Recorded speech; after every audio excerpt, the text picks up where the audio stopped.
pledge allegiance to the flag of the United States of America and to the republic for which it stands, one nation, under God, indivisible, with liberty and justice for all. All right, start with roll call. Okay. Mayor Manning? Here. Brenneman? Here. Keel? Here. Monahan? Here. O'Hara? Here. Randall? Here. And Jones? Here. All right, do we have any motions to approve the agenda? I make a motion to approve. Second. Motion and second, any discussion? All right, we'll vote. All in favor? Aye. Any opposed or abstained? All right, now we'll look for motions to approve the minutes separately, meaning that different people attending different times. Just kind of throw. I make a motion to approve meeting minutes from 8/17/2021. I'll second. All right, discussion? All in favor? Aye. Any opposed or abstained? Next one.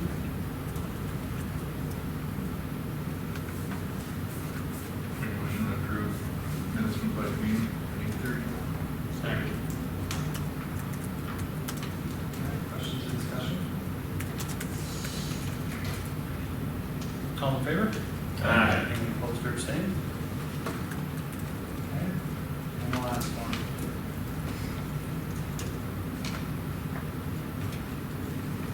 I make a motion to approve the joint, or minutes from the joint planning and zoning city council meeting from August 31st. I'll second. Discussion. All in favor? Aye. Any opposed or abstained? Same. All right, we don't have any bills submitted for payment.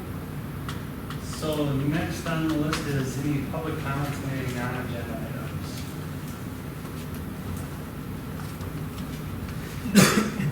All right, good.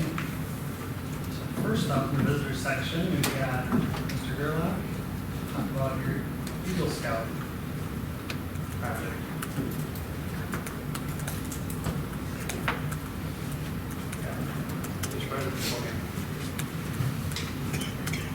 So, my name is Gavin Gerlach.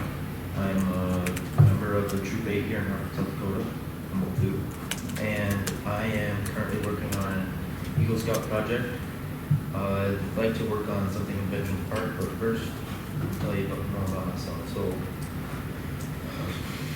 I've been working on scouts for a long time now, and I'd like to get my Eagle done so I can get more merit badges done, so that way I can hopefully get a lot of merit badges that I want to get. I'd like to do something with Veterans Park. Some of the ideas I had in Veterans Park are just taking care of some like the gazebo, putting a shelter there, putting a possible sidewalk addition that's ADA accessible for any veterans that are paralyzed or anybody that wants to visit the park. The overgrown bench and cleaning up around the cedar trees and the wood around the stone patio. These are some different ideas I had. I was just wondering if I could have permission to move forward with this idea. I'll come back at a later date with more information on pricing wise and what I asked from the city, but this is just a start for now to get approval. Thank you, Gavin. Couple questions. Are you thinking all of those items, or are you thinking maybe Those just are- kind of looking over and seeing and doing some of them? Those are mainly just ideas. Some of them I know are probably smaller ones that as a scout troop we could cover in a weekend, but it'd be a couple Saturdays when we do the scout project. So, I know mainly I want to put the sidewalk in for sure, just to make it more ADA accessible. Yep. And that was the main one I was going to ask Craig about, and if there's, you see any issue with how that goes or anything there. Where are you thinking about having the sidewalk to and from? Probably from on the north side of the landscaping up and then over to the south patio area.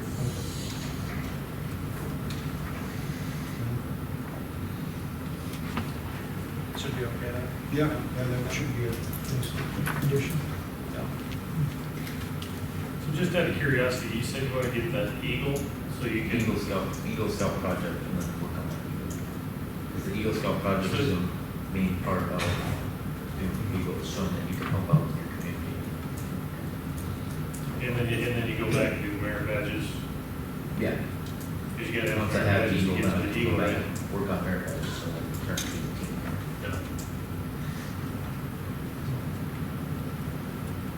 Thank you. Yep, any questions? Yeah. You know what, I'd say, Gavin, I think you just look for direction on it. Yeah, if you want to come back with plans, I don't think we have really an issue with that. We just want to know when you're doing things and making sure we're coordinating with public works and all that. But, yeah, it's a great idea. Yep. Yeah, if you get my name and number from somebody at City Hall or whatever, give me a call and I can meet you down there and kind of go over some stuff too. And I'll probably, if any city council members want me to get the park afterward, I can kind of show you what my plans are so far to get stuff done there. It might be dark tonight. Yeah. Throwing that out there. Unless we want to wrap it up right now. Is that an option? It could be. We don't know who part, it could be. All right, thank you. All right. Next up, board report. Hi, I'm Amy Siebert, co-manager. I just wanted to say, I think that's awesome what he's doing, so, because you just don't hear about many kids, like, doing volunteer service, and so, good job, Gavin. I think that's awesome. Anyways, we had a great summer, lots of warm weather. Our returning guards were Jocelyn Jarding, McKenna Sickmiller, and Grace Durban. New lifeguards this season was Avery Schmeichel, Molly Anderson, Grace Harden, Addie Kramer, and Giselle Jarding. I returned as manager, and assistant managers that helped out were Morgan LeBeau and Kayla Corner. Avery Schmeichel and Jocelyn Jarding also helped when needed. They mainly lifeguarded, but when I needed assistant managers, they also helped out as well. Due to the nice weather, we had sold 267 family passes and 101 individual passes, which is, I think it was like 30 some, I think, from last time. 51 pool passes were scheduled for the season. 51 like pool parties, and that is like huge because I think our max that we sold maybe was in the 20s or maybe low 30s. So we had a lot of pool parties because I think we're one of the few pools that actually does private pool parties. From what they told me, they get compared to like Garrett Sandell's, Brandon. So we get a lot of out-of-towners that schedule those, whether it's birthday parties or softball parties. So those have really gone up. The lifeguards had 7 rescues and assisted in several first aid wounds. We had 5 daycares scheduled for the mornings. 4 of them were Hartford local. We did have one out in Sioux Falls. So depending on next year, I'll talk to Teresa too, but I'd prefer to do it local if we can do others, but our daycares are getting so growing that I might have to cut down the daycares because we are limiting them coming in the morning just to give our afternoons more for the public. So depending on how many daycares we get, that might have to change to just keep it more local for now. And I even went down to having them come once this summer. And I did that last year because of COVID, and I kept it at 1 just because their daycares are getting so large that, you know, we talked about like limiting them to 25, 30 per daycare. Well, we maxed that out, so I can only allow, because I only have 2 guards in the morning, I can only allow them to bring 1 daycare a day. So like on Monday, let's say Trinity Lutheran comes, they bring 25, 30 for the baby pool area, and then you bring another 30 for the big pool area. Well, I mean, as far as, I mean, if we could get more guards too for next year, but I can't get my daycares too big. So I couldn't even schedule 2 daycares because it maxed out for how many guards I have on staff. Does that make sense? So we might have to look into that next year too about, and they were all really good about it. I know some of the daycares prefer to come more, but they've been really good about understanding that as of right now, we can only do 1 a day. So that really has helped our afternoons because of warm weather.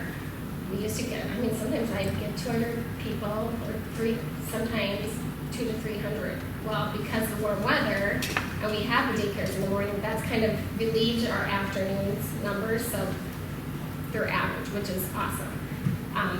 Barb also helped with our staff, again, administered another training session at the beginning of the season.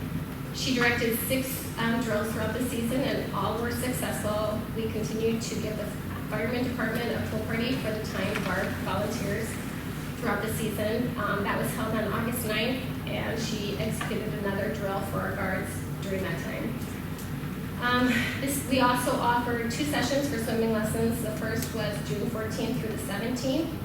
The second was July 19th through the 21st. Those also have kind of maxed out too because our town's just growing and, you know, we used to always have like 6 at a class. I saw that, I don't know if they've extended it because we contract through MD, but there's like 13 in the class now. So those are both maxed out for as far as our numbers for swimming lessons. So, and I hate to actually do another session because we have our mornings when they don't have, if we do have swimming lessons, then the morning daycares can't come. So I hate to add another swimming lesson to that. So as of right now, I mean, it's fine, but just letting you know that that's also growing. Our season came to a close August 15th at 8:30. I want to thank all the city employees and the council members for all their work and support and suggestions they've made. Our lifeguards were awesome this year. So I'm thankful for their hard work and dedication because they're all busy with activities and sports and family and wanting, you know, to hang out with friends. So I'm just lucky I can actually schedule kids to show up. So thank you. Is there any questions from you guys or comments? We hired everyone that applied, didn't we, Teresa? We did. I think we did that last year. Yeah, we've done that the last 2 or 3 years. Yeah, It's always come down to the wire of trying to get enough applicants to even fill the spots. I mean, it came down, our biggest problem this year was assistant managers. We didn't have anybody I till had the to very refer end. And help. thank goodness we had a couple come through. Maybe you talked to a couple people, but I think everybody I has to think- realize that though, I mean, whether it's swimming lessons or whether it's daycares or whether who it is, I mean, it's not for lack of trying, it's just for lack of people that apply for the job. yeah, and we've had this discussion, me and Amy. I mean, we can only do what we got staff to do, you know, because when it did come down to the wire, it's like, well, if we only got X amount of guards, maybe we'll have to look at the days and hours we're open. And luckily it didn't come down to it. We were able to open up full, but like we talked kind of that budget though, I think we need to maybe look at our pay rate, maybe do what we can to attract maybe some more applicants hopefully for next year, because last 2 or 3 years, it's been a struggle, but it's kind of been a worry anyway. Yeah, it's usually down to the last week Mm-hmm. down, so we can staff, and then that's hard scheduling, so. Yeah. And we have to try to compete with Sioux Falls. I know they had to raise theirs too at the last minute. And they still didn't open all their pools either. They No. still didn't get enough They didn't get enough to hire, guards at so Sioux they had Falls. 2 There's 2 of pools. them, yeah, there's 2 of them that were closed, so. It isn't just here, I mean, it's everywhere. So, Good job, Amy, I didn't get a single phone call, so, well, that's good to hear. Yeah. which is nice. Because I wish Teresa could say that. I'm sure she had a couple. Couple, but But overall, nothing yeah, they earth-shattering. were, they did. I'm just lucky that we do have kids that are willing to work and so, and to keep the pool open, because what else do you do in the summer? So, anyways, thank you very much. Thank you.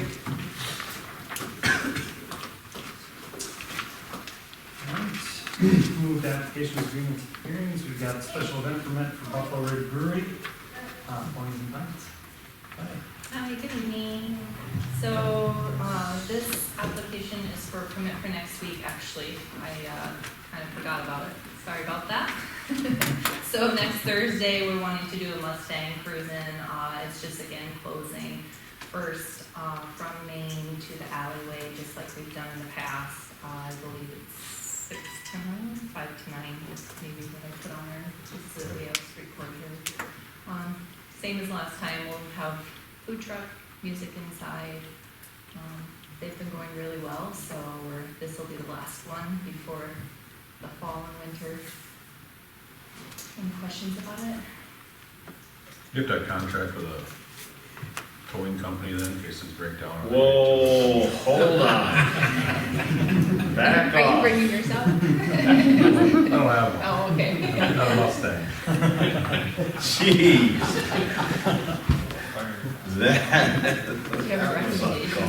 I'm a record, Just saying, I got my own tow truck lined up, don't worry. Motion to approve the request for Ponies and Pints for the 16th of September. Second. All right, discussion. All right, we'll vote. Keel?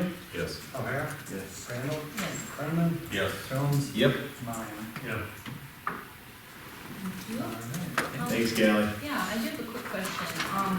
It comes to my mind just because last week we should have had our market on Thursday and then the weather wasn't so great, and so we ended up canceling it. And so I'm just thinking, we have another market, planning these cruisings, trying to think towards next summer when I'm starting to schedule out. And so what is the protocol if we plan an event, weather's crummy, we would maybe need to cancel it? Is there a way to postpone it without having to pull another permit, come to city council?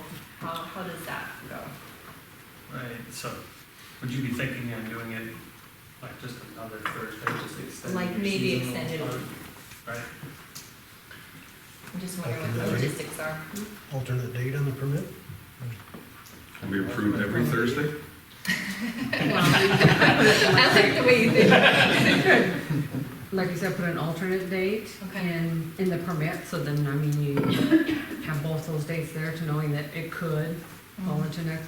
Or, I mean, if the council, because it might be a last minute thing, if Right, the council comfortable enough to just do it administratively, you know, for her to call the office and say, instead of this Saturday, we want to do it next Saturday, you know, and if it's open, you could do it that way too. I mean, it doesn't involve any liquor licenses, so it's not like we have to have any public notices out or whatnot, so I guess. So how would that be, How you wanna handle it? so the motion at permitting time, so how would the motion go? Approve the permit and grant city administrator permission to set an alternate date if the date's Yeah, you could do it that way, or like you said, or if you wanted to have them to An come with a alternate date. second date when they actually submit the application. I mean, Well, I yeah. just assume leave it up to city administrators. I think you just put it in a motion, but if they need an alternate, then Teresa takes care of it. It'd be a lot easier, a lot cleaner, I think, but. And Thanks, that's logistically, it might not always make sense. I just know, like, I did have a market vendor ask, well, can we maybe do it next week? And I was like, you know, all the hoops that I have to jump through, I don't think that's, Right. but. Yep. Right, because you only basically got approval for that. Yeah, one night, exactly. Right. I was just curious, so I'll think forward. The motion could just say any alternate dates are approved by the city administrator. Yeah, And you then can do it that's that it. way. And if it goes upside down, it's on you. Yeah, Well, I'll keep that in mind for next year. I'm not worried about this year, it is what it is, but. But I do like Travis's comment about coming up with a master schedule, man, that'd be really nice to have a master schedule laid out. When you were was at O'Hara, one of the. Yeah, no, it was every Thursday. You just said- Pretty much covered Yeah. a lot of bases with that. I got a master schedule like that. You got master schedules, we got main Get schedule. started. May 1 to October 31. Yeah, Yeah. just pile on off the downtown. Are you here for downtown as well? I'm here for downtown Hartford, Alright, yes. downtown Hartford. So the next permit application is for our Witches and Warlock Wine Walk, and that is scheduled for October 9th. which is a Saturday, again, same as last 2 years. It'll go from 6 to 9. We would like to utilize Main Avenue as well as First from Main to the east, to the alley. We will do like pumpkin bowling again, and it would be open container because we'll have different stops along the way for people to be able to use at the different businesses. Pretty much the same format as the last 2 years, so. Motion to approve request for downtown Hartford for permit for October 9th, which is a warrant off of that. Second. Any discussion or questions? You want to put an alternative date? No, it's gonna be nice on the 9th. Yeah. Probably snow. Already figured that. Didn't you usually do it closer to Halloween, and are you moving it up? We or have been moving it further up, yeah. just to kind of, it gets so dark early at that point, Yeah. and hoping to avoid some of that, inclement weather, so. I could amend my motion to and the alternative date as decided by city administrator. Okay. You want to second that also, Travis? I will second the amended motion. Thank you. All right. We'll vote. Ryan? Yeah. Jones? Yep. Brennan? Yes. Randall? O'Hara? Yes. And Keel. Yes. All right, great, thank you. Thanks, Kelly. Save me a good spot on the 16th. Let's get the West Central Homecoming Parade. Yeah, it's that time of year. What's on here? So, did you guys get a copy of the route that we were thinking of this year? Yes. So homecoming is scheduled for September 24th, so a couple weeks away. We were gonna change the route up a little bit this year because kids always want to try to get on, like the ones that are in band, but yet they want to be on the soccer float, want to be on this float. And so talking to Mr. I about, okay, how could we shorten it up a little bit from last year, but still longer than years past. And so the route there would still start from the middle school parking lot and go west on 2nd Street there, but turn on Mont right by the church and just go a block. And then come back down 3rd and then end. So this is where it's going to get a little tricky. But I've talked with Officer Smith to help us out here. So as it comes down from 3rd back to Vandermark there, so Officer Smith would be leading the parade, because he always starts it off. And so right at that corner where you have some of the parade still going down 2nd and then the parade ending, it's like the band students, they can just walk across the park and then, get on the other floats. And other people who are walking can do that. But then at that point, Officer Smith would be kind of in an effort to also slow the parade down, so the car or a float is coming down 2nd, he might have them pause and then let the car from Vandermark go across to end the parade and kind of get off the parade route. So is the plan there, if that makes sense. So a little complicated, but then to kind of still have them in at the school parking lot as well. So that's the plan. Good. Any issue with the parade route, Craig? Nope, Get it set up? they don't ever have barricades put out for it, so They take care of it. at least we haven't ever done it in the past, so. I've never done anything, so I'll take your word on that. I don't know. I always felt like there was barricades out, but maybe not. No, we never have for the homecoming. Okay. Well, the whole town's shut down. It's homecoming, Right. so. All right, good deal. Do you have any motions? Motion to, you want to go ahead? Motion to approve the application for West Central High School for the homecoming parade, 24th September. Second. Discussion? None, we'll vote.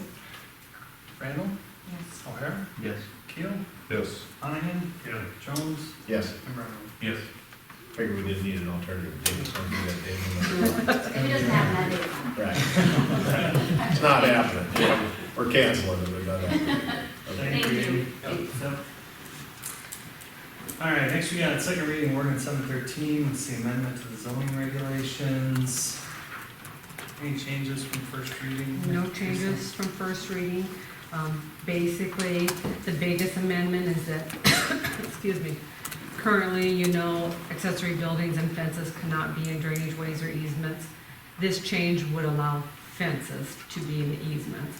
And once again, it's still an easement, so it's the property owner's responsibility to make sure it doesn't impede that easement, whether it be the drainage or utility or whatever kind of easement it is.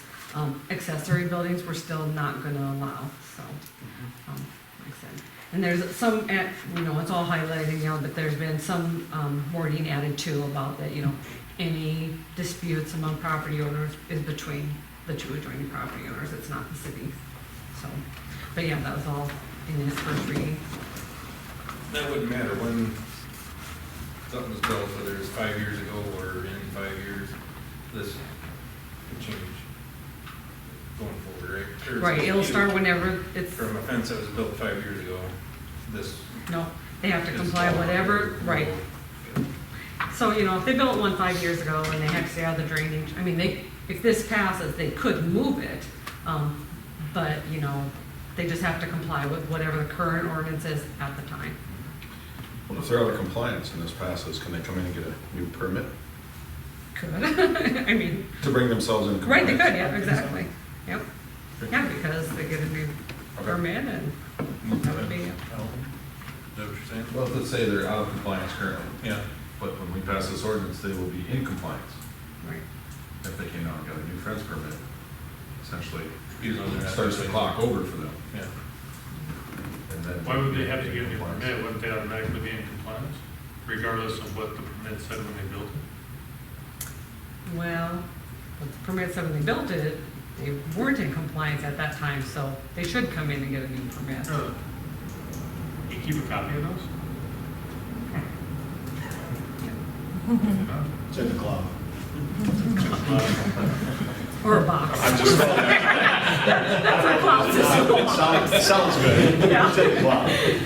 Yeah. Just go with that, Teresa. It's in Yeah, the okay, club. well, we're real, yeah. Not too technology, but. The problem with that though is that they're gonna have to pay another building fee. And permits don't cost, so. Fence permits don't cost. Well, just learn all kinds of stuff. Like I said, we should start charging them now, so yeah, there you go, there's another They might revenue in source. 2022. I said, might be one thing we're looking I'll at. make a motion to approve second reading order 715. Second? I'll second. Discussion? Brennan? Yeah. Jones? Yes. Monahan? Stady? Keel? Yes. O'Hara? Yes. And Rego. No.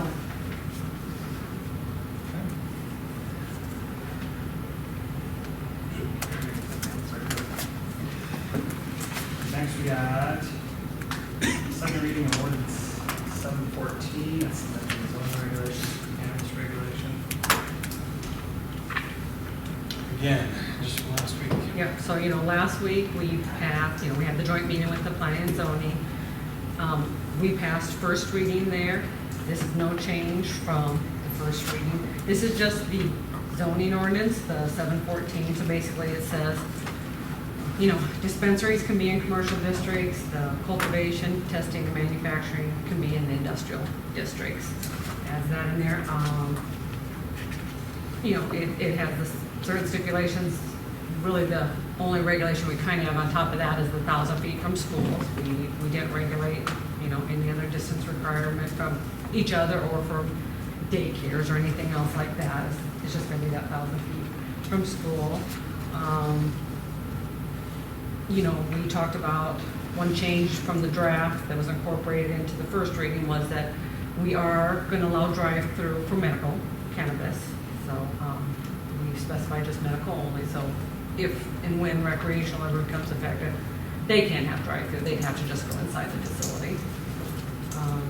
Except the hours of operation, just like we talked about, so, like I said, this is from our first reading, no changes to that. And I did today, I called Teresa and clarified, there's no restrictions on cultivation, manufacturing, or testing.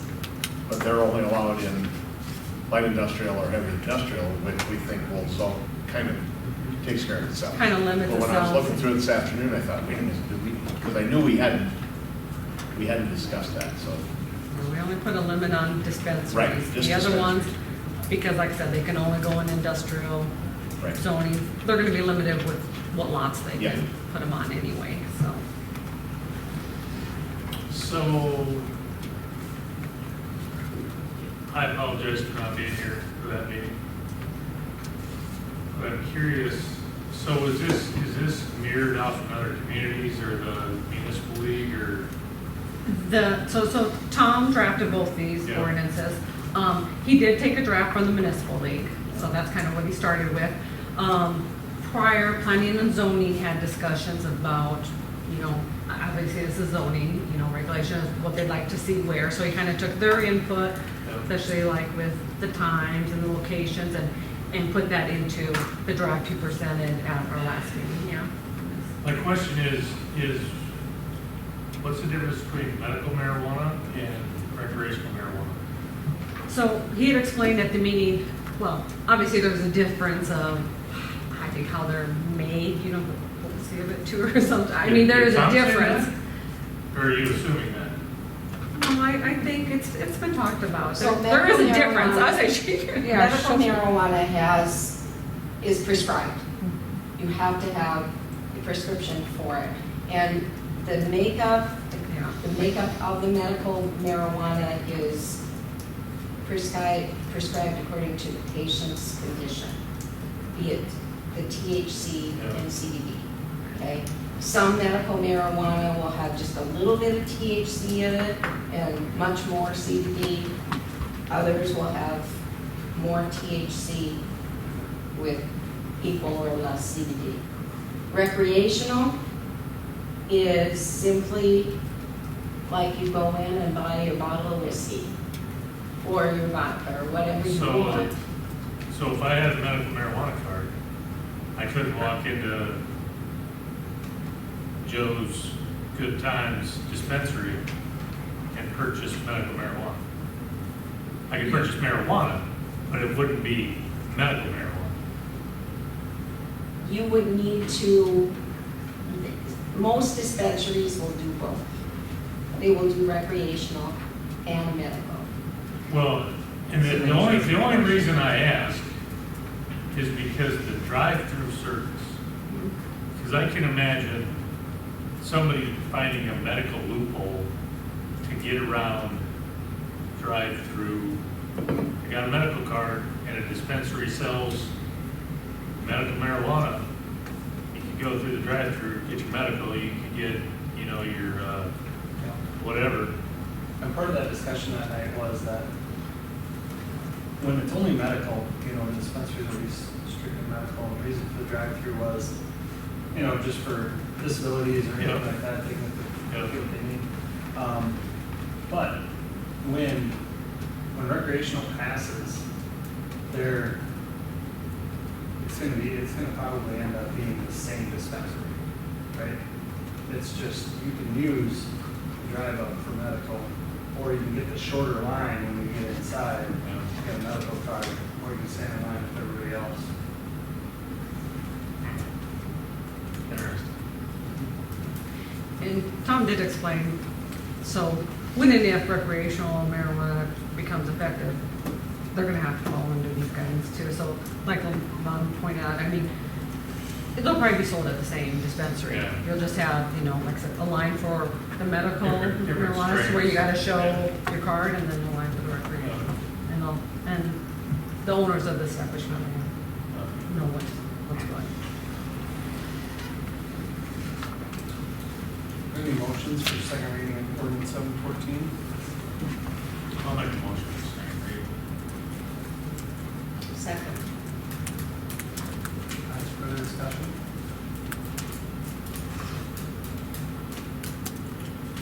Vote.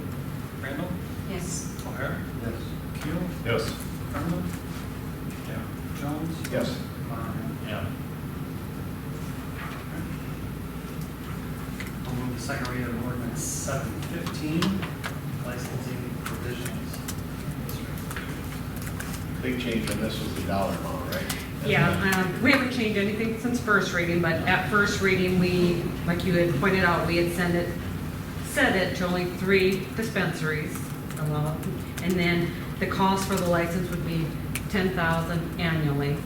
5,000 of that could be reimbursed, half of it could be reimbursed if they don't get a state, license. But those are the two big things that are set. And it kind of goes through, what's all required when you apply for a license here, so.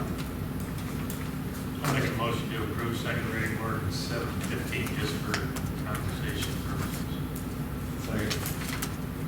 So the thing that jumps out at me is why are we only reimbursing half the license fee if they don't get the state license? The draft that came before us that we were looking at from the municipal league had the original amount waiving half. The discussion that night is actually, should we raise any of them? That just seems, I mean, I get the topic is probably not palatable to some, but I mean, $5,000, you can lose $5,000 just for applying and not getting it? Just because somebody put it in an ordinance? That seems a little harsh to me. Should weed out the posers. I don't think you're gonna have any posers, especially with only 3 licenses available. If it passes. It's the lowest cost, it's the lowest hurdle to jump really to get into the business, it seems like.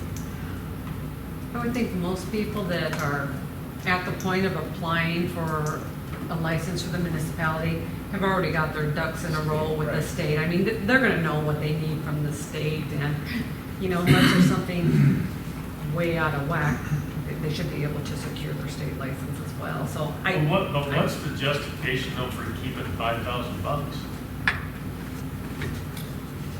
The city can continue That to. way, I don't apply for it, and Arden and you and Germany, I'll try to apply for it, once again, to try to tie up the license. That's right? true, yeah. Is that, That could be a Yeah, circumstance, that could be a reason. But you're gonna have, I mean, if it goes through, though, you're gonna have $10,000 with skin in the game, so I mean, I don't think $10,000 is something to, Yeah, that's what I say, I think most everyone will have their ducks in a row if you're gonna Yeah. put a dispensary, so it probably would never come into play, but while we go through this process, like you said, you're tying up that open license where somebody else may not be able to apply for it. how do we get by with doing this with cannabis, but they don't with liquor licenses? Or we don't? And like I said, it was in the draft of the municipal league as well, I mean, not the dollar amount, but Yeah. once again, only getting half your fee back, so. Yeah, I didn't know if you could come up and just talk or your hand or what. Had a couple of comments based on the first reading, and after having some time to kind of digest things and to talk to some people around the industry, around the other cities, and other people in the community about kind of the first reading. And a couple of the things I wanted to send back to you is, one of the things I think we should take into consideration is maybe reducing the amount of licenses from 3 to 1 for a period of time, and then opening up more. And here's a couple of the reasons why. So given the fact that every single city can, if they're going to have one, they're going to open at least one, right? So we could have one in Humboldt, we could have one in Hartford, we could have one in Sioux Falls, all the surrounding communities. And I think that there will be a lot of locations open, and I think you'll just start seeing them line up down the interstate, just like you see casinos on 12th Street, just everywhere. And I think that if Hartford has 3 of them, I think that you'll see kind of the same thing.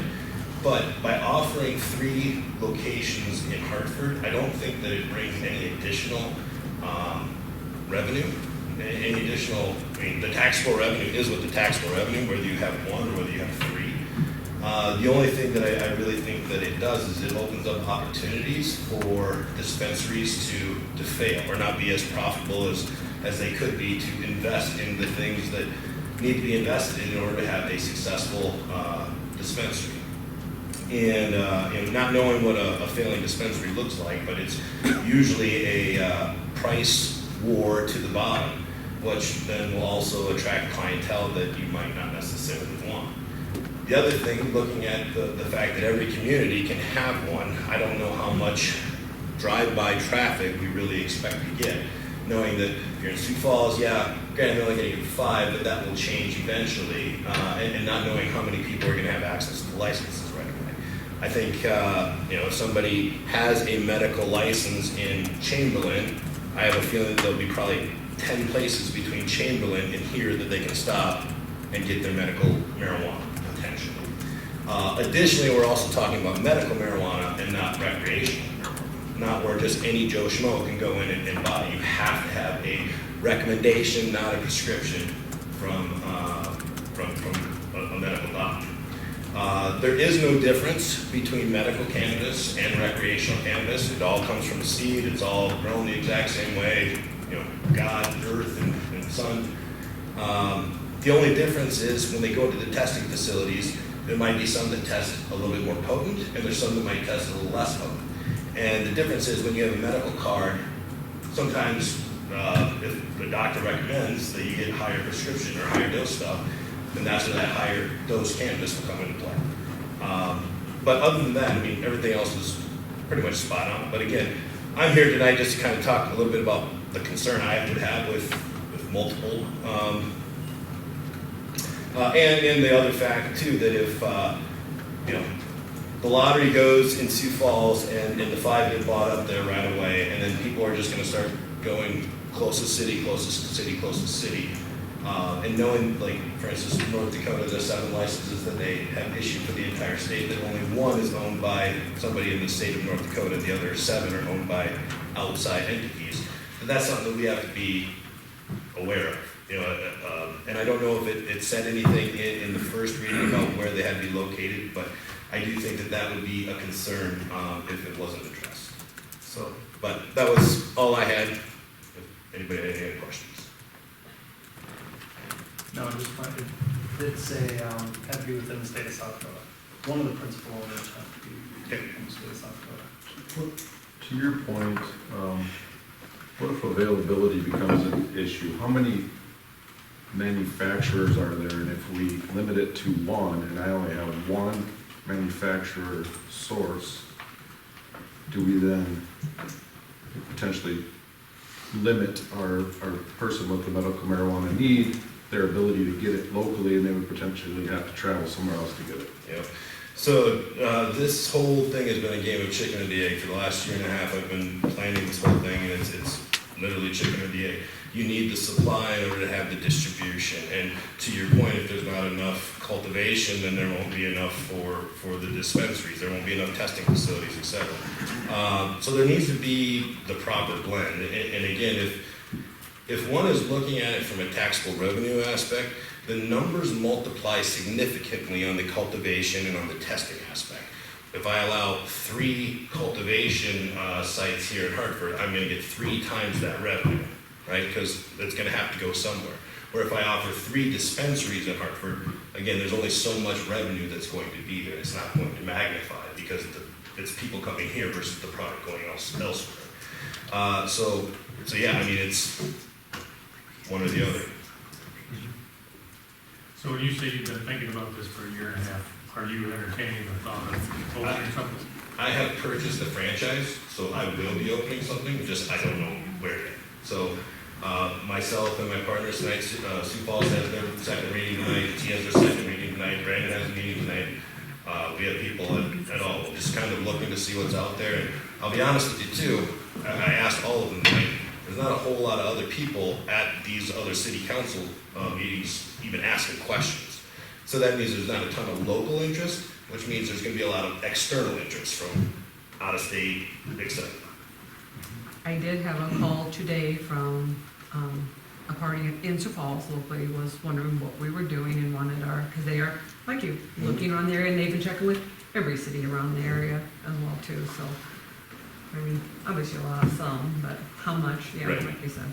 They're not lining up at the door like we kind of expected them to. So the other thing I look at from a resident of Hartford is, it is important that Hartford at least gets 1. like, for economic growth, I mean, it is important that gets one. Whether it's me or not, I mean, that's up to the powers that be. Sioux Falls is going to be, you know, where we kind of put everybody is going to put their number one location, just, it has to be. But Hartford does have to get one. I mean, they have to attract one. So that's the other thing that I would look at.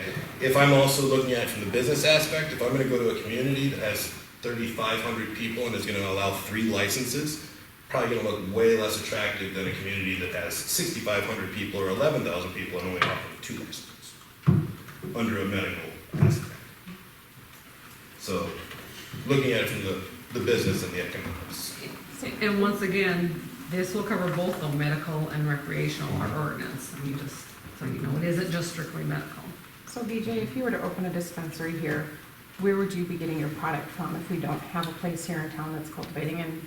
So the franchise that I bought into, they would be the ones that supply. So they sell franchises on the dispensary side, but they also have cultivation facilities where they teach people how to go. And the people that own our franchise are originally from South Dakota, and they have people. The only thing that they don't have ready in the state right now is the plant. The whole building, the whole facility, everything else is ready to go. The only Well, I thing they don't have ready is appreciate- the what? The plant. Oh, I appreciate you being honest, because to say you're biased is putting it mildly. Very biased, yeah. I mean, bias on a number of reasons. I mean, bias is from the business owner aspect, but also bias from the city aspect. Our city needs this, and I mean, I don't know too many other businesses knocking at the door that could bring $7 million in additional revenue for tax purposes. So it needs to happen. So, but honestly, if it almost has to be grown, cultivated, tested in the state of South Dakota. But it has to. That's Because it's still against federal law to grow it in one state, zip it over. State travel of said marijuana is still incredibly illegal federally. Correct. Yeah. Yeah, it all has to be done in the state. And that's again why there's, even when, you know, the application goes through and the license is awarded, there's still going to be a period of time before a store can even open because there's not even a product to sell. Well, they'll get the product then. Product's already here. Yeah. Thank you, Justin. It's just currently not being taxed. Right. Teresa, just a little detail on the application for 10,000, the city will reimburse, and we just add another 0 in that 5,000.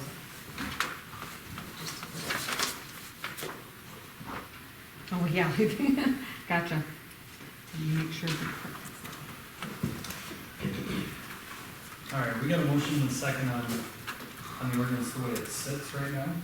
I do have a question. if you don't mind. Yeah, I know. So it says up to 3 licenses. We would approve these just like we do liquor licenses. Yep, exactly. They'll have to go through We the don't same want to process issue in the front next of the. liquor license, we can not do that, Mhm. right? The same thing we apply here, Same thing with this, yep. but it gives us the ability. Yep. Yeah, and one of the things that was discussed at the first reading was you can go up in your licenses, but you can't go down in your licenses, so that is something that was discussed that evening. And I appreciate BJ's comment. I would devil's advocate maybe say that competition is always good in a community. If you're gonna have one, I feel like you should at least have 2. But that's my personal opinion. I really have something out there for competition.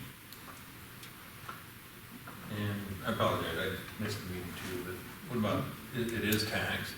Does it go towards The a sale of its tax, yeah. special fund like the first and second pennies, or just First- the general tax? Yeah. For the budget? Yep.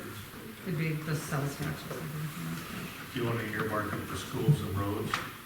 No, I'm just curious, because like, and I'm sorry, I should know this, but there's different, like booze and bed taxes. I didn't know if there was a separate Yeah. fund.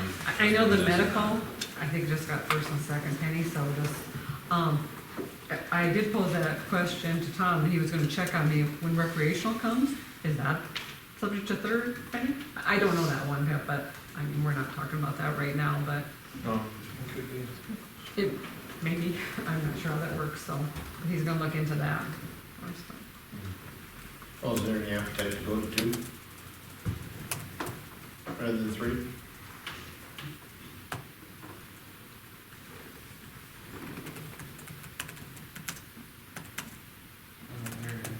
I think I pitched it last time and it got the same response. So I just thought I'd try it again. Well, I think the fact that we can go 1, 2, or 3 gives us that flexibility and the strongest will survive.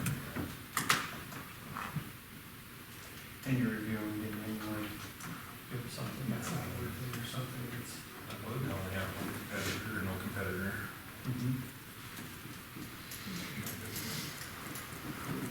One bank in town, one electrician. Yeah, I mean,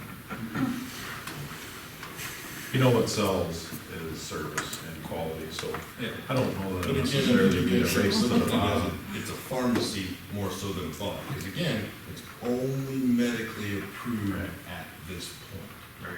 Right. But how hard is it to get that license or that permit to go buy your medical? Not very. Not hard at all. I had it first day. Yeah. I mean, it's a recommendation. It's not a prescription. It's somebody with a medical license that thinks that the benefit of cannabis will improve your quality of life in one way, shape, or another. Yeah. I So just- getting it's going to be fairly easy for somebody who wanted to get it, who needed it, and as it should be. But the problem that I look at is more from the economic aspect. So having 2, I get having 2 in a city that has 3,500 people. Would we be able to support another pharmacy here? Probably not. You know, if Medicap and Hy-Vee both existed, or a Lewis came to town, I think it would cause some problems. So not to get too far out of the weeds, but do you know, so with the medical card, I don't know what a medical card in South Dakota would look like, but is there gonna be provisions for grow your own if you have a medical card or not? So right now, under what was voted on and approved is that personal growth, you would have to have a minimum of 3 plants. If you're gonna grow, you have to have a minimum of 3 You have plants. to have a minimum, Right. not a maximum. No, minimum. maximum of 6, minimum of 3, because they have to be all registered. If you're gonna go through the work of registering one, you're gonna make it registered. So they are gonna allow grow your own. Well, they're actually in the process right now of potentially removing that ability, but yes. And Mark, to your question, so in South Dakota, just my experience and talking to providers, and yeah, I did misstate, it's not a prescription, it's a recommendation. So chiropractors, those kinds of people even can recommend the marijuana. I will say in talking to providers, at this point, I think, we're just kind of getting into this. There's not a lot of providers that are comfortable with it yet. So I think this is going to be a slow process as we go, even for people to get the medical cards. And most of the time, even in the larger cities that have it, they don't go to your primary care physician. Your primary care physician could get you the recommendation, but most of the time there's a separate clinic, sometimes even attached to a medical marijuana dispensary that has a medical pain doctor that you go in there and tell them how bad your head hurts, and they'll write you a recommendation for something that will fix it. I'm gonna disagree with Lon. I think it's gonna take off like wildfire. That's what I. All right, we got a motion and a second on it. We have a discussion on the way it sits right now. We'll vote. Randall? Yep. Brenneman? Yes. O'Hara? Yes. Jones? Yes. Keel? Yes. And Monahan. Yeah.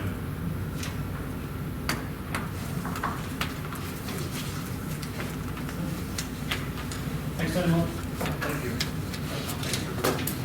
Next item up is first reading ordinance 716, basically from our budget meeting, our 2022 budget ordinance. Make a motion to approve ordinance 716.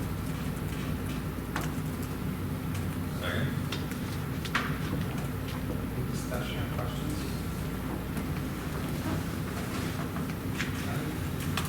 Ryan? Yeah. Jones? Yep. Brennan? Yes. Kara? Yes. Randall? Yes. And Keel. Yes.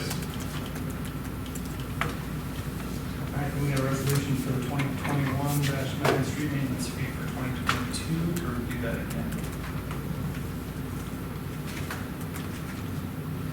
Same rate as last year. Yep, this is our dollar per foot maintenance fee that we can use, you know, those funds for our slurry seal and crack seal, all that. We have to pass a resolution every year because obviously properties change ownership, we get new lots put into the system, so, you know, it's just an up-to-date account of the assessment roll. Make a motion to approve resolution 2021-9.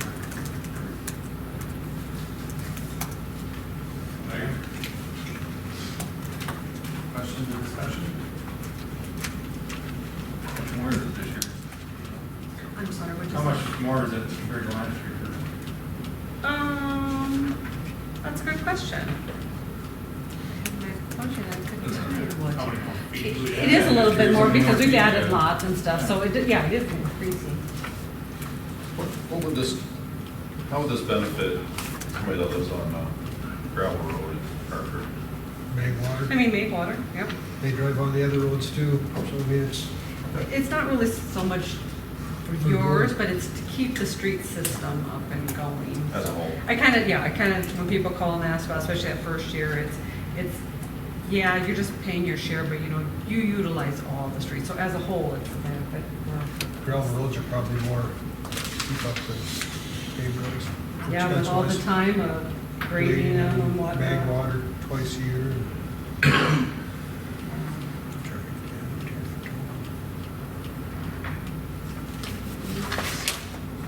$142,919 for this year. And, yeah, so like, the first year we did it, it was about 134,000. Last year was 140,000, and this year now it's 142,900. So, you know, like I said, you know, we're adding new lots every year. You know, every time a lot gets platted, that's another one on the road for us, so. And it's good because obviously our costs keep rising too for all that maintenance. All right, we have a motion and a second, do we have any other discussion?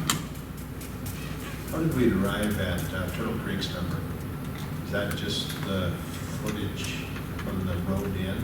Or from- Yeah, so you know, the lots that are along, Yeah. you know, the Yeah, so Turtle from Creek Road Nicholson- and then Tortuga Avenue, Yeah. yep, I mean, they have a longer frontage, Anything that's been, a longer street frontage, okay, yeah. 'cause I see we have a number for it, but I just was curious. And those that aren't platted off yet, that's what, you know, his undeveloped Yes, lot yeah, along, yeah. yeah, Nicholson Road, yep. All right. Nothing else? We'll- That's it. Keel? Yes. O'Hara? Randall? Yes. Brennan? Yeah. Jones? Yep. Meyer? Yeah. Alright. We will, we're gonna move to reports. And Deputy Harris, you have the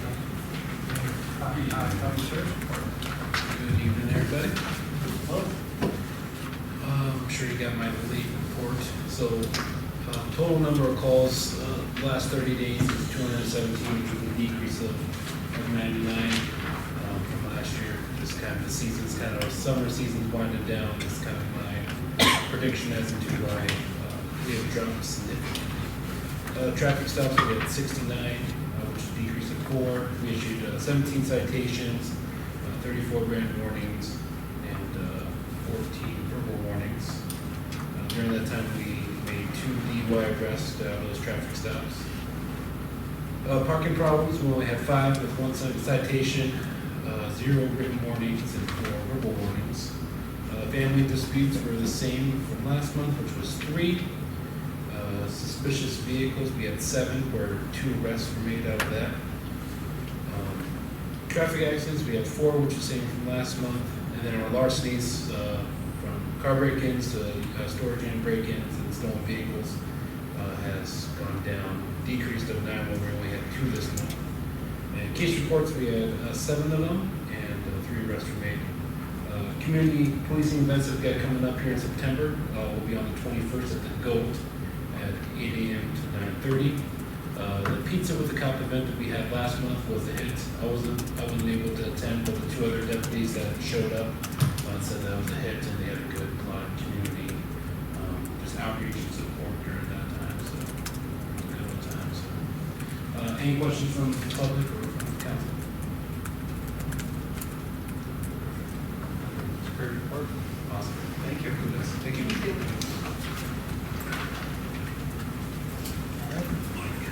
Amy, with the chamber economic development report? My report is in the packet, and I have nothing to add. Any questions for Amy? All right, thank you. Move to our engineering report. Folks, overall, some quick updates on what I've got in there. The CIP update, one other item, we will actually doing the written portion of that. That is actually the budgetary numbers that were included in the budget for the next 5 weeks, but we'll do the written portion of that. The water tower painting, we are moving forward on getting some additional information on that estimate. We just asking some of the contractors when we think that we could do that bidding in the best fashion possible. Western Meadows Phase 5, currently being graded, utilities been installed, water main passed the pressure test, sanitary sewer manholes passed, low pressure test. One section of the sewer actually failed, but they're going to go back and retest that as well. They were really kind of in a hurry to get to that point because it's just about to downpour, but they did get quite a bit of that tested. That does look good. Other ones on there, Western Meadows Phase 4, second round of punch list items. Looks like they did do some work up there to get some of those punch list items wrapped up, but there's some still punch list items remaining. And then the Vance Peterson edition there, drainage issues, we put that 27th deadline. We're going to go ahead and reach back out to them because nothing's been done. And you did receive a complaint today. I got a complaint today from one of the neighbors that are selling. Yep. So. He's had all year to correct this. He actually was notified last year about it, but it was towards the end of the season and couldn't get anything lined up. But so he knew this year he had to do it, and he's pushed it off the last minute again. So we need. And he's gotten 2 or 3 letters from them, and maybe some personal contact. Yeah, we'll be reaching out. What's the fix for his situation? Curb was supposed to be extended, and then there's supposed to be a drainage point from one side of the road to the north, and it's not there. It's more of it's just like they put a crown on the whole road instead of putting a swale in there to get the water over the other side. So it does pond right at that area. Like I said, they stopped the curb short for some reasons. The plans even show the curb going up further. So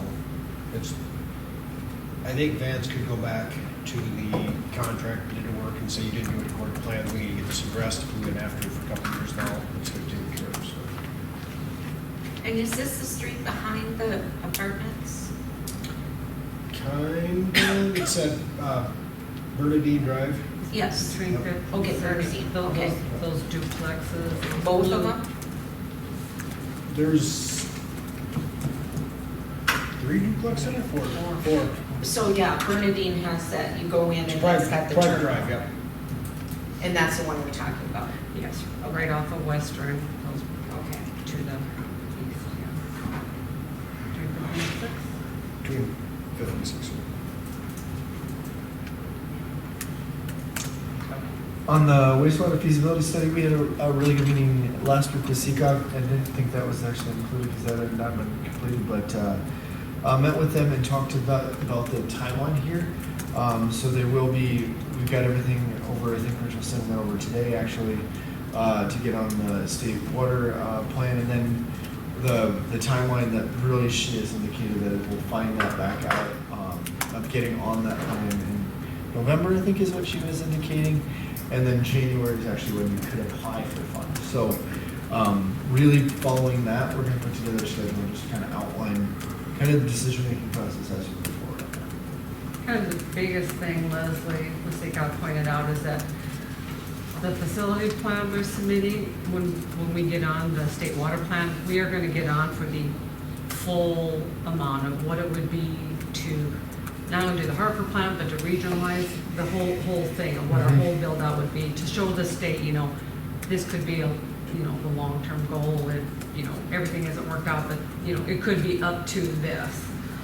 That gives the state the other opportunity to look at it and say, you know, this project could be a regional project. It'd probably look the best as far as funding wise of getting us grants or principal forgiveness. So she said, you know, show your whole plan to the state to get on the state water plan. But then when we actually decide what kind of plant we're gonna do and where we're gonna start at, what phase, if we're just gonna do, you know, the Hartford side of it first, you know, if none of the other cities have decided, we'll just apply for funding for our portion of it, you know.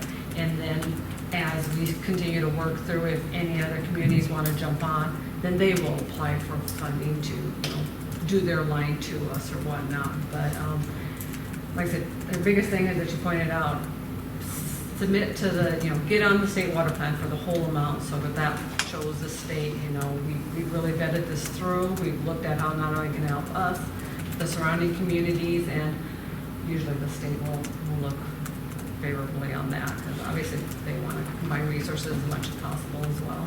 And DANR is kind of at that time period where they're really getting some significant allocations. So when they have large applications that come in for those allocations, that probably looks good for them as well.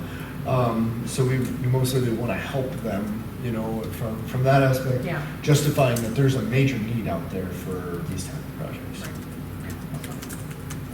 Seems contrary to some previous conversation, and that previous conversation, if my memory serves me right, was if you submit this large proposal and it doesn't go through, this doesn't prohibit us from modifying our plan, so to speak. No, and this isn't even Right. committing to these funds, right? Gotcha. No. So the state water plan is almost like an allocation of funds. But then if you lay out, and that's what will be laid out there, is that here's these 4 phases. And these 4 phases, we're not committing to any of those. But then really, that's the period though, you know, following backwards from like, hey, when do we want to meet this compliance schedule? Then you kind of have to fall back to, well, okay, when's the time period that we really need to make a decision on what phase of that we're going to move forward. Sure. But they're a little bit separate, really. Right, yeah, Yep. just one portion is getting on the state water plan, and that's the thing that we're gonna apply for all of it, but that doesn't commit us to anything. It doesn't even commit us to doing anything for us. Right. The big thing is when we go back and actually apply for funding in January, then that's when we're gonna need to know what kind of plant we're gonna do and what phase we're gonna start off with as far as what Hartford's funding's gonna be. Best case scenario for the communities that would be affected. Mm-hmm. Worst case scenario for the fund for budgeting purposes. Right? Yes. Kind of Oh, that- absolutely. That's Yep. the reality Yep. of it. Yep. All right. Yep. Yep, exactly. Good point. And then the community development and downtown plan, our next meeting for the Hartford and the community development plan will be on the 22nd of September. We do have a proposal also for the 6th Street and Mont Avenue reconstruction and utility improvements, so that's a full reconstruction. This is one that, actually the engineering's budgeted for this year, and we did include the construction of this on next year's budget. Yeah, we had last year basically allocated funds to get engineering design work done this year, so it is in 2021's budget to do that, and David says they would have time to be able to do that, and then when we went over budget, I did figure into the budget for 2022, the actual project, if we decide to move ahead with it, yeah.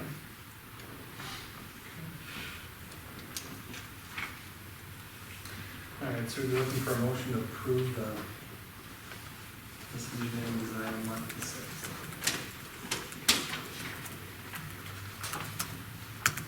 Motion to approve.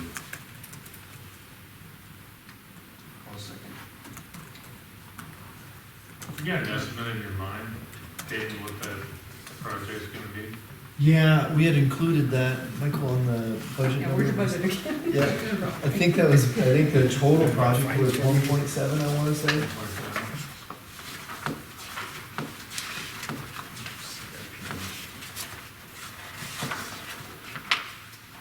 1.743876. One point eight.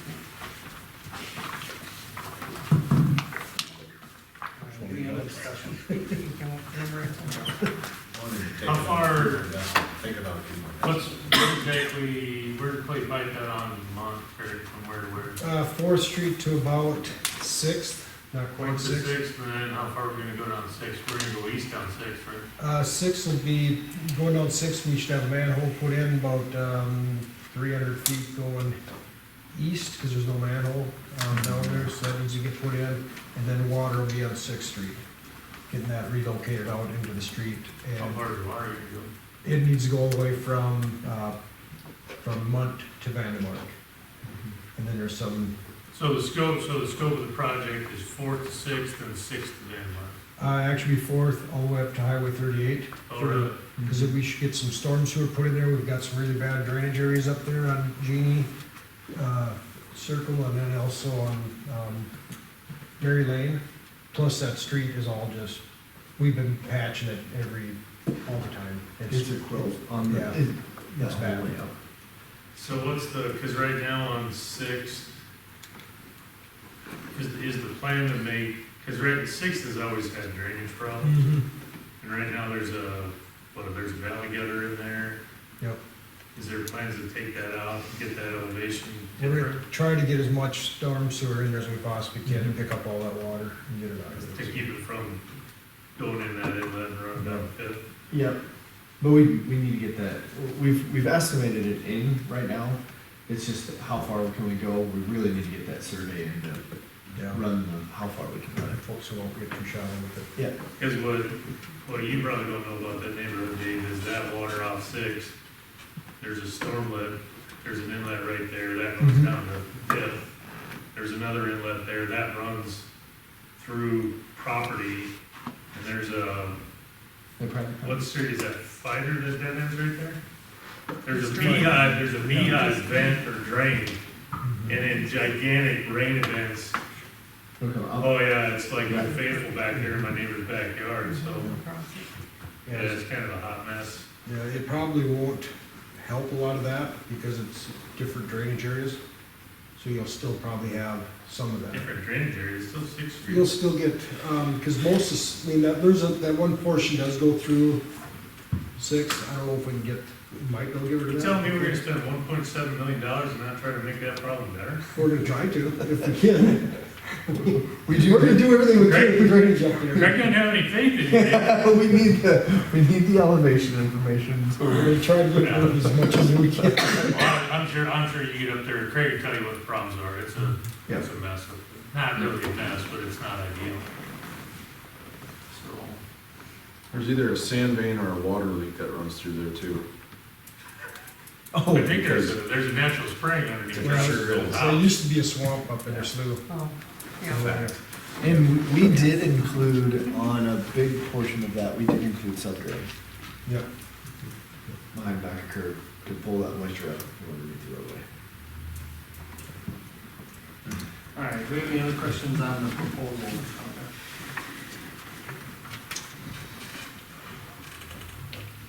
I will vote. Randall? Yes. Brenneman? Yes. Jones? Yep. O'Hara? Yes. Keel? Yes. And Monahan? Yeah. All right, anything else, David? Nope, that is it. All right, thank you. But again, that contract, that's start to finish, right, Dave? Yep, sure is. All right, we'll move over to Craig's report. The only thing I guess to add is an update is, we did get a good start on that playground equipment in Turtle Creek Park. So I'm hoping that toward the end of the week, we can get some concrete in there and be able to get that open back up again, so. Sweet. And that's all I got. If somebody has something for me. We're gonna plan a little ribbon cutting with it with Amy too, so. Ribbon cutting With for the Turtle chamber, Creek. not just me, the whole chamber. Amy the chamber. Good, good. I hear the guys there out spraying, right? Mosquitoes? Yeah. Were they last week? I think Jess was out earlier in the week. Yeah. Yep. Typically goes out usually on Yep. Wednesday or Thursday, depends on the weather and stuff, so. It's good. Keep them mosquitoes away. But that playground equipment's been interesting. To, I know it's, when you get a 5-gallon bucket of bolts and it's like, here you go. No plans, no nothing. So we're getting pretty close, so we're getting it figured out. it's coming. Good. All right, thank you. All right, we got Karen's report in our packet. If we don't have any questions on that, we'll move on to Teresa's report. No big changes to my report. I just want to point out, last Friday when Leslie with CCOG was here, and I kind of put in my report, she has not received any official word, but it looks good for the storm shelter concession stand area up there. She thinks we maybe will hear something within the next week or two. So keep your fingers crossed. So that would be nice to get restrooms up there too. So we'll see. And updates with Stockwell's, the Mickelson Road, we have been working for over a year on the Clomar process of getting FEMA to finalize that with them. They have, it was going back and forth, asking for more information. They have now allowed us, they've accepted the plans. We have to put a public notice in that, they're gonna update the map, change it to what it is now.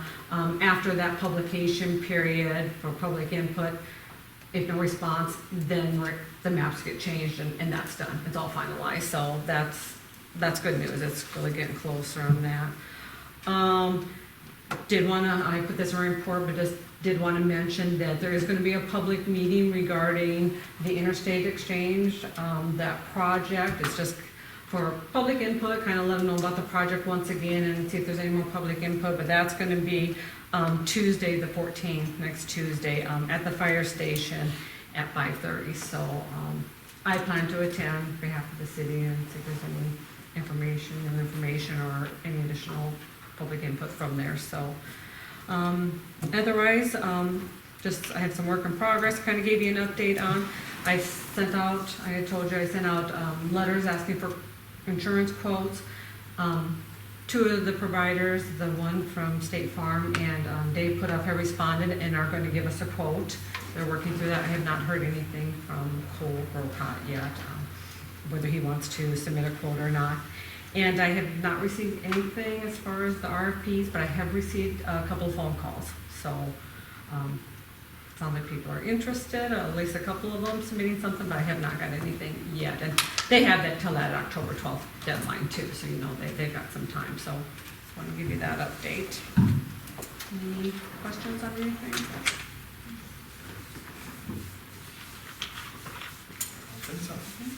All right, thank you, Teresa.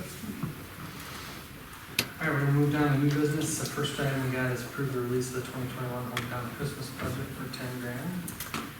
Lisa Helbig did call me earlier this morning. She had a conflict of coming tonight, so she kind of just asked, on behalf. They are starting to plan their event. We did budget $10,000. They've submitted their financials. Pretty much, no big changes for the hometown Christmas. So I was just wondering if those funds can get released to them. I make a motion to release the 2021 hometown Christmas funds of $10,000. Any discussion? And none, we'll vote. Keel? Yes. O'Hara? Yes. Randall? Yes. Brennan? Yeah. Jones? Yep. Monahan? Okay. We've got our agreement in there with CCOG for redistricting our voting wards. Yeah, so with the new census, we'll have the official numbers here in September, the end of September. I think unofficially we're 3394, but with the new numbers, CCOG, as part of our member services, they have a program where they'll help us look at our voting wards and see if we need to redistribute some of, move some of them lines, because obviously with your voting wards, you want equal representation, so you want them as close to the same as possible, if you can, as far as the voting number. So they'll take a look at those census numbers, look at our current wards, and would provide us any suggestions of if any lines need to move. They do keep in mind that where our current council people sit, to make sure you're not shifting in any wards.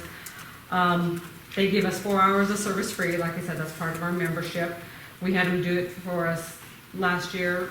We didn't have to pay anything, or not last year, the previous census, 10 years ago. We didn't have to pay anything. Talked to Kristen at CCOG. She thinks the 4 hours should cover their services. And it does stay in there, though, if they go over, it's $60 an hour, but she doesn't think it will come to that. So Motion to approve the agreement with CCOG for redistricting our voting boards. Discussion?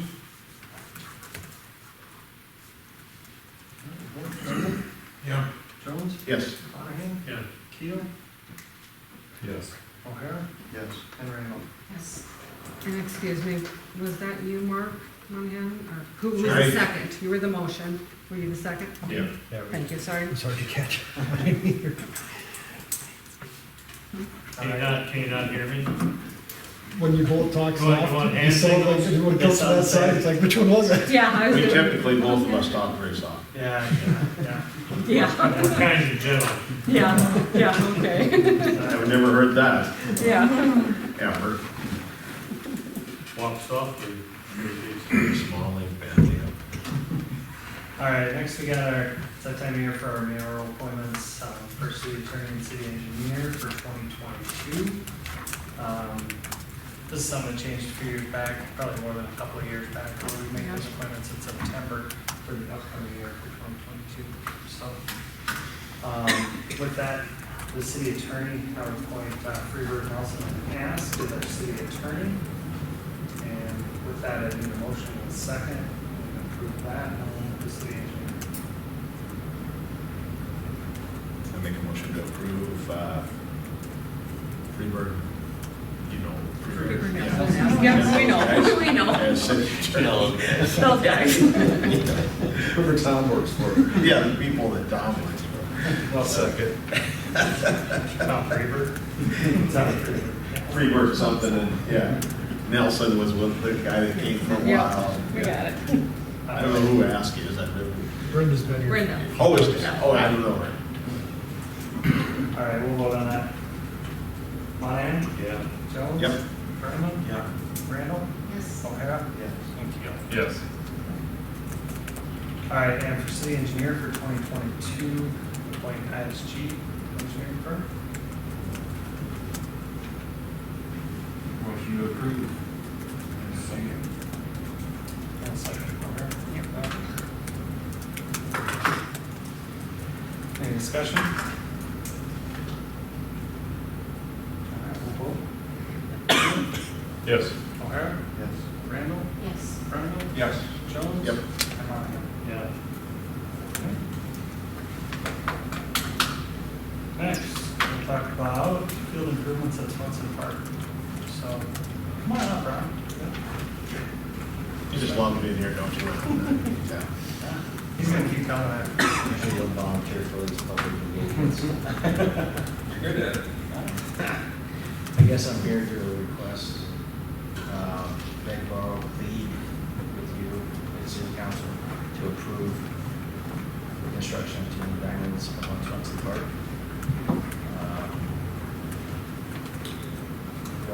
We all believe that and know that this would be a great asset to the city. I believe you got wants and needs. I believe this is definitely a need. Therefore, and also it look real good next to it. You can get it, the concession area up there look real good right next to it. And the tournaments, right now the talk around town is just amazing that there's a possibility of 2 more diamonds up there. We got softball, baseball, like already hoping that even we can get it done yet this year. They passed the tournaments, because we got to start putting tournaments together this fall just to be able to have next year. So the participation, the attendance would be very large. Money revenue, it's anybody's guess. I can tell you it's gonna bring $50,000 in, it could be $5,000, but it will bring money in, it will bring people in. Can I stop you for a minute, Rob? Yes, sir. So after tonight, what are you looking for? The go-ahead for, I believe, the proper protocol is for Teresa to put out bids for the fence. With the designs that, a group of us came up with. So at the end of the day, you want a motion that says ISG is gonna go out there They're gonna stake the. They're gonna stake the field. And lay out the fields. Teresa, or city staff's gonna go out for bid on the fence. Yeah. What else do we need? Ag line. That'd be for the infield, just like that. Does that have to be bid? It would have to be bid because it's part of the So project. we need to get bids on fencing, we need to get bids on ag line, and we need to get ISG. Is that force count work, or what's that look like, Dave? That'd be fine. Yeah. You can do I mean, not that I don't wanna hear this pitch again, Yeah. but I don't wanna hear it again. I contacted Craig last week, I need to go out and get the bid for ag line on city account with the same supplier as they have currently and in the past, Brian Rock, so we do have numbers on that also. I'm gonna make a motion that Teresa and Craig work with Ron, or whatever representative you want, to get fence bid put together, bids on fencing put together, bids on ag line put together, and to instruct ISG to mark the, whatever they gotta mark on the force count. I'll second that. I do have a question on logistics. So are you gonna have grass in fields or agriculture? One field will be ag line, and field, and the other one will be a baseball grass field with a removable mound on it. Okay, because so you have playing softball on a grass infield, that's gonna wreck your grass infield really quickly. Yeah, we're trying to keep that more so for the baseball side, of it, but when tournaments do come around, they will be opened up. Okay. So, and then we do, on basically both fields, we're looking at, the portable mound system, so the softball can play in there, and just pick it up and walk it off the field. Yep, no, the ag line, like I said, that makes, But you can that's- play these games there, but like I said, if you have a grass infield and you're planning on playing baseball in there, you can play, I would imagine, just a few games of softball in there, you're gonna wreck your grass infield very quickly. Yeah, the grass looks really good up there, though, I mean, it's thick and. Well, it will, but until they start running with spikes on it. But that main field will be more. If it's more than baseball, then yeah, that makes sense. And as for that, if I maybe guess what you're thinking, what I'm asking for here is just the fence and ag line. I'm not asking for a portable mound, I'm not that. That's all you're getting. Well. You're only getting bids, that's all you're getting, so. So, I got it pretty tight right here. Blinders are on, I got it. I'm going straight. And I know we're only going off for bids, but as the council, I think we have to be aware, if this grant comes through, we're gonna have to come up with our share of the money, which was 100 and some thousand. Almost We better make sure 200,000 that we as a council, if this goes through and the bids are good and we accept, we're gonna do this project for a couple $100,000, we're gonna have to come up with another 178. It's been brought up before that if we get the grant, we're in for just short of 200,000 for the concessions. And if we go ahead with this project, we're at 204, God willing. So yeah, I mean, we might be 400 and change. Right, yep. But I mean, that's the only reason I'm bringing that up. yeah, I mean, everybody's moving forward should realize that. So Yeah. if you don't have Just the so you know, stomach to yeah, do it. this isn't in budget, so you'll just have to, Yeah. if you go Correct. forward, it'll come out of reserves. This is the time, if we're not gonna, if we don't have the stomach for it, unless, we better pull back on the reins, but I think this group has indicated that we wanna try it, we can. Let's get this as close to done as we can. Well, and I think you brought up a good point a while back where we're looking at a price tag of maybe around 400,000 for the storm shelter.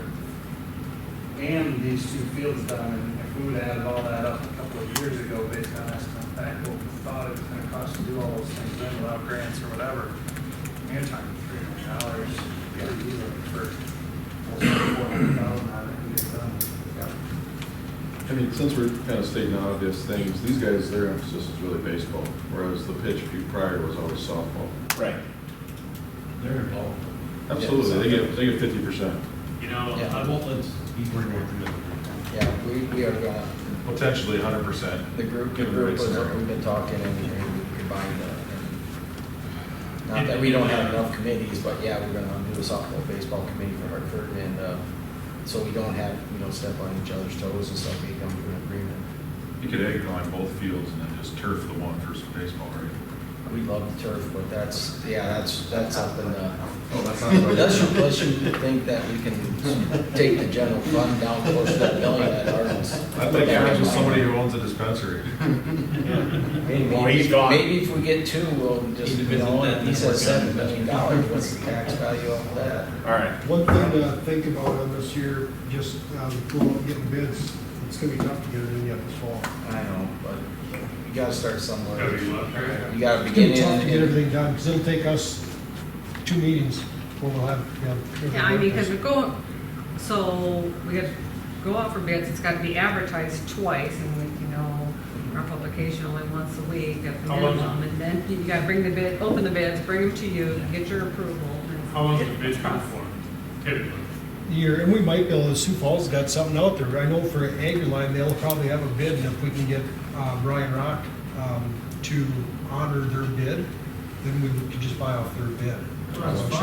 Yeah, so that'd be the first place we'd want to check. Yeah, and we could check with the fencing companies to see if they've done any exactly the same. It can't be, we can't change it. It's gotta be exactly the same way we've done it. I kind of doubt there's. That's gonna be hard. Yeah, so.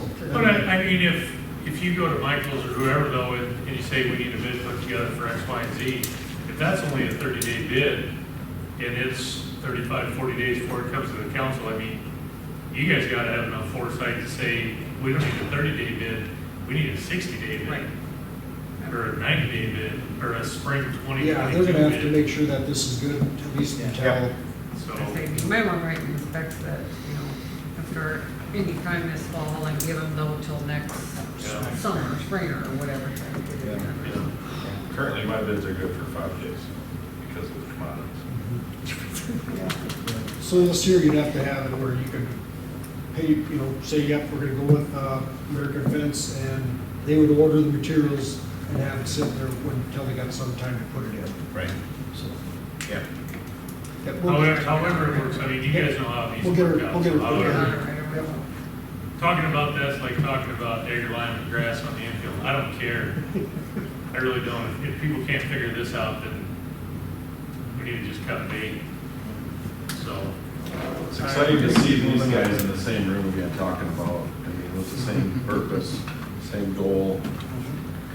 Zimmer and Monahan. It's kind of cool. All right, we're gonna keep moving. We have a motion and a second.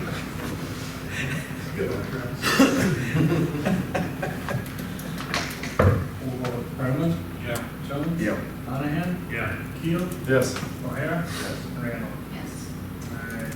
I got a question. No, no question. Yes. Gotta give it. Yes, and I'm not, no. All right, what's your question? My question is, what's the council's timeframe on getting Park and Rec committee formed? Because everything that I'm understanding will go, well, I'm not going to Craig, but it has to go through this We'll go through. Park and Rec committee, so that also needs to be addressed here if we're gonna go. Yep. Yeah, this fall, yeah. Is everybody Now that gonna- we've got a budget going through, we're basically putting that committee together. They should be meeting yet here before the end of the fall. You might be better off getting it done before the Park and Rec gets going, because they might. Are you getting at, we're going down this road and then somebody's gonna lose control with the Park and Rec Board? No, I want to do it the way you guys want it, and the way you guys want it, and what I understand is that you're gonna form the Park and Rec. I But feel that- like this project is already a city. Yeah, it's this is already- going. Okay, Yeah. I think okay, the Park and Rec- that's, I guess that should be the. They'll get clarification. on new items after that. Yeah. Okay, Yeah, okay. So you wanna know if they're gonna stick their nose in with the AgriLine or grass on the infield? All right, we're gonna keep moving. Thank you. We talked enough about it. Next week? Yep. What years is it? Discuss possible surcharge for cellular meter readings. Yep, thank you. So this, we had just a brief discussion at budget, but I kind of went over, we're moving, from a radio read meter system to the cellular read system.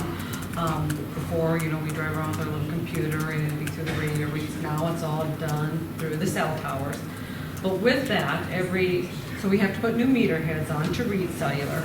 With that, the cellular company is charging the city $1 per meter to read that every month.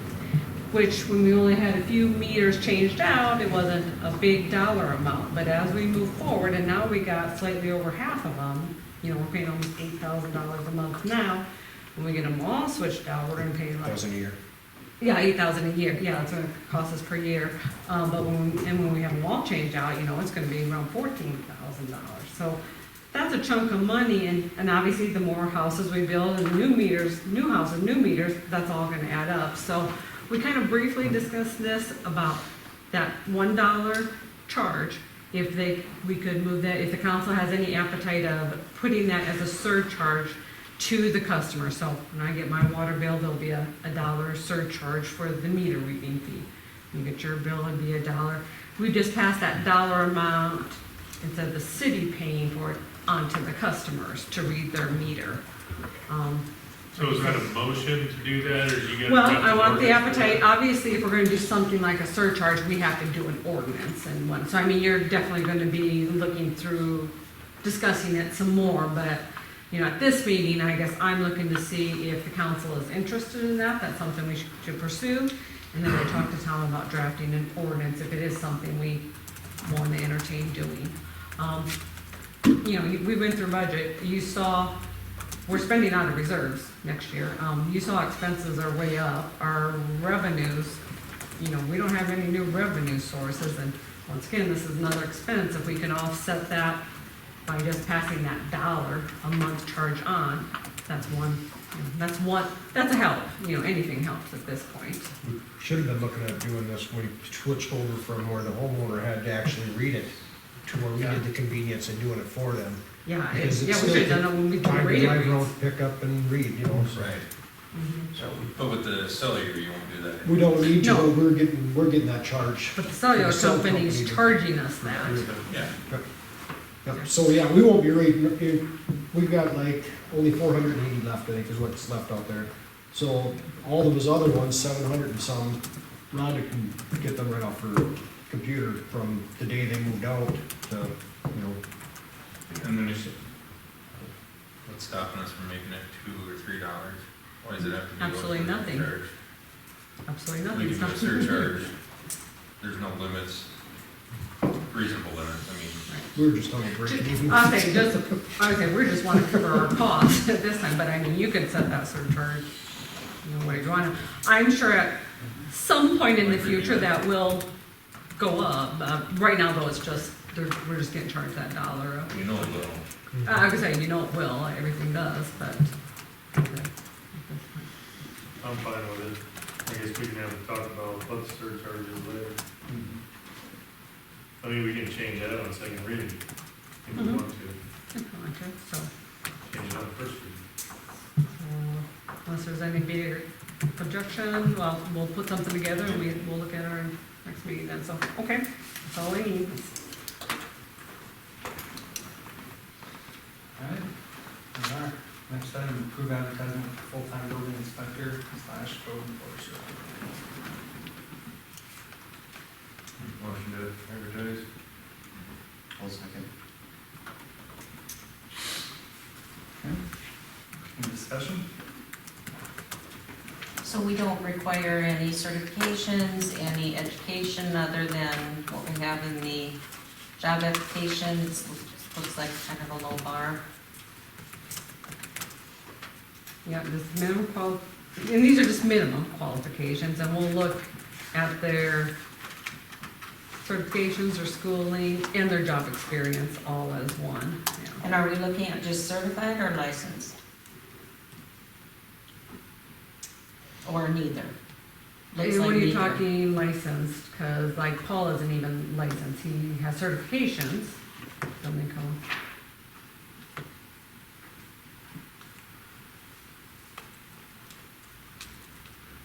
Looks pretty basic. And it is, the minimum qualifications are pretty basic, because certainly don't want to turn away somebody, like I said, Paul just has certification, but he's gone to lots of trainings, he knows his stuff. I mean, obviously you don't want to turn away somebody who's got a lot of experience and knowledge just because they don't have one license here or whatnot. And we're not requiring any previous experience, if I'm remembering right? Nope.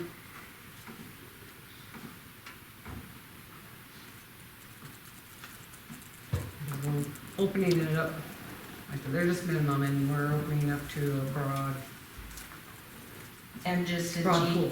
looks like graduation, GED, post-secondary education is just a plus. Right. I said, you may have candidates who have a lot of experience, but don't have that post-secondary, so don't want to turn those away.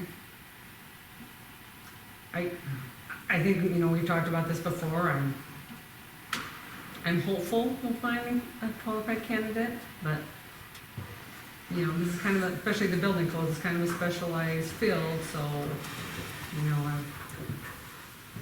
I'd want to encourage about anybody to apply so we can take a look at it. Obviously, we don't have to hire anybody if we don't get a qualified candidate. Hiring lifeguards. Yeah, exactly. I mean, That's a tough- I want to that's a encourage tough job. anyone so we can take a look at them. Like I said, obviously, we don't feel they're qualified, but it's, you don't hire them, you know. All right, do we have any other questions or discussion?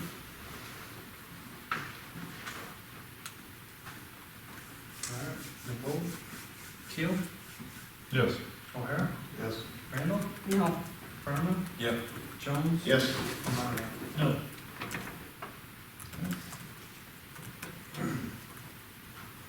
All right. Don't believe we have any items for executive session unless we have a motion. I would just a quick minute in executive session. I'm not really sure if it's personnel or legal or it might be contract. I think it's contract. We can only go in for legal if our attorney goes. Is that right? It's gotta be either Tom here giving us correspondence or me giving you legal updates from him. Okay, then it would be, we'll put it under personnel. All right, is that a motion? I make a motion to go into executive session for personnel. Real quick. I'll second it. Second? Discussion? All in favor? Aye. Any opposed or abstained? Make a motion to adjourn. Second. All in favor? Aye. Any opposed?